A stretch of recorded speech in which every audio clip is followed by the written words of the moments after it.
Bueno, pues a mí me corresponde hablarles un poquito acerca de los esquemas de acondicionamiento y movilización. Entonces vamos a iniciar.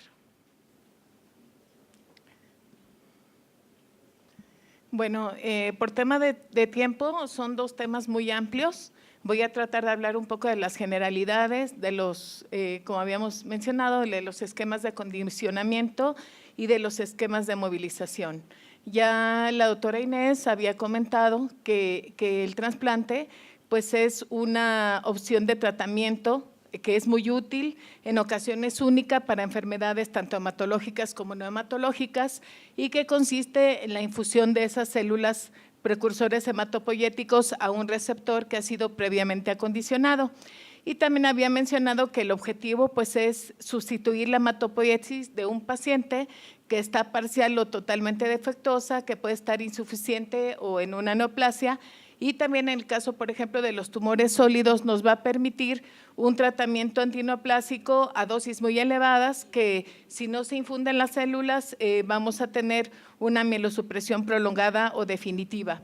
Y bueno, como ven en este gráfico, a través de los años ha habido muchos avances en relación a los diferentes tipos de trasplante, las diferentes fuentes de obtención de las células troncales, mejores esquemas de acondicionamiento, mejor profilaxis para enfermedad de injerto contra huésped y antiinfecciosa, de tal manera que, bueno, el trasplante, estamos en la era del trasplante. Y bueno, como ustedes ven en este gráfico también es un procedimiento donde hay muchas etapas. La doctora Inés les presentó magistralmente cuáles son las indicaciones para un paciente que se va a hacer un trasplante y bueno, a mí me corresponde hablar acerca del acondicionamiento y de dónde vamos a obtener esas células para poder realizar el trasplante. Hablando ya de los regímenes de acondicionamiento, ¿qué es un esquema de acondicionamiento? Un esquema de acondicionamiento es la combinación de quimioterapia con radioterapia o sola, que son administrados, como habíamos visto, antes de la infusión de los progenitores hematopoyéticos. ¿Y qué objetivos tiene acondicionar un paciente? El primero, pues, es erradicar las células malignas. También tenemos que generar inmunosupresión para dar lugar al injerto y también crear un espacio en el microambiente de la médula para que se lleve a cabo el injerto. ¿Qué tipos de acondicionamiento hay? En general se divide en tres tipos. El régimen de mieloablativo, en donde vemos que es necesario infundir las células progenitoras porque con esos esquemas podemos condicionar citopenias irreversibles. En el caso del régimen no mieloablativo, no se necesita infundir las células progenitoras, ya que el paciente puede presentar recuperación de las células, y en el régimen de intensidad reducida, en donde las citopenias son reversibles, pero sí también se requiere de la infusión de las células troncales hematopoyéticas. La diferencia entre el mieloablativo y el de intensidad reducida es que en el de intensidad reducida, como su nombre lo dice, se disminuye la dosis aproximadamente en un 30%. Y bueno, por ejemplo, en este gráfico pueden darse cuenta que, por ejemplo, de acuerdo al tipo de enfermedad, por ejemplo, en el caso de las enfermedades malignas, necesitamos un esquema mieloablativo que va directamente proporcional a la toxicidad.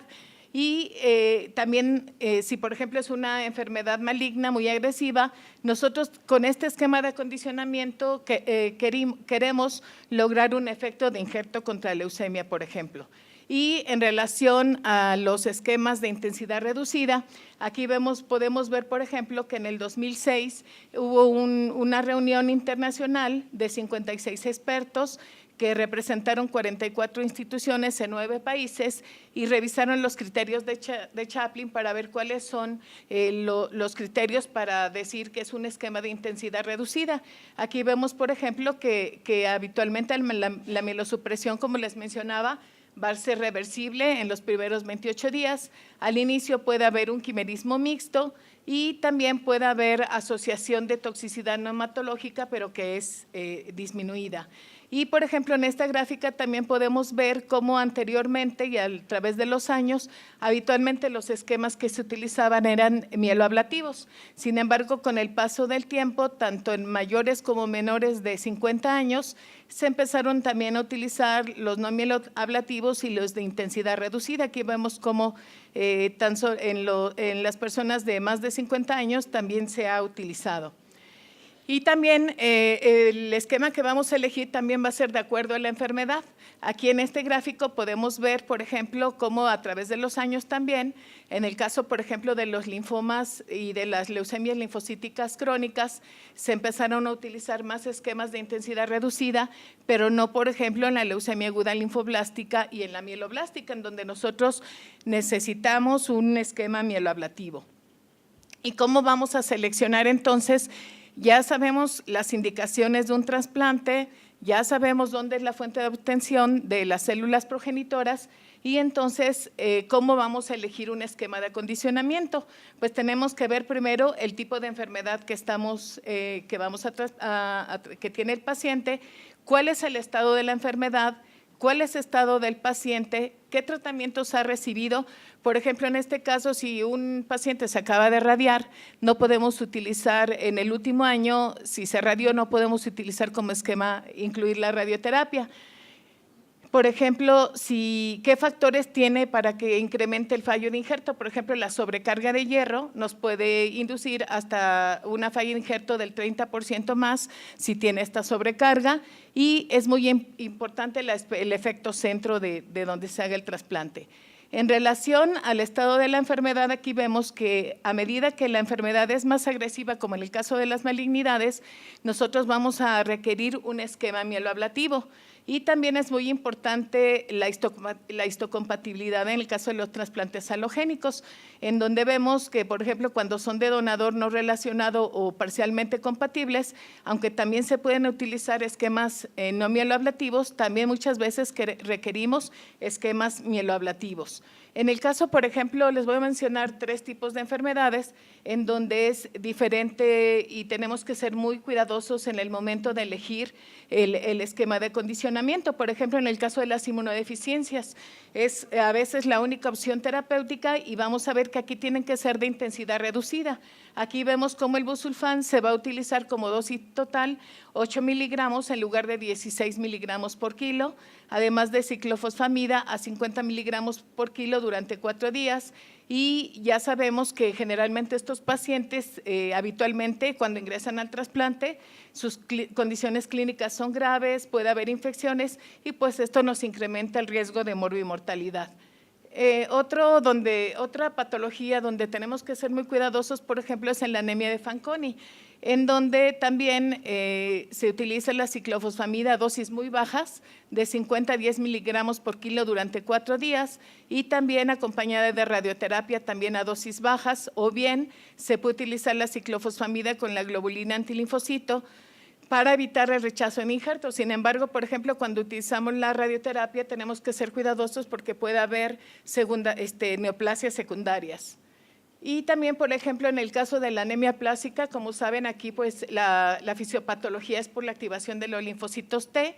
Aquí realmente lo que necesitamos nosotros es un acondicionamiento que sea inmunosupresor. Aquí utilizamos la ciclofosfamida a 50 miligramos por kilo día durante 4 días y puede ser combinado, por ejemplo, con la globulina antilinfocito, dosis bajas de radioterapia o también, sobre todo los esquemas más actuales, incluir la fludarabina.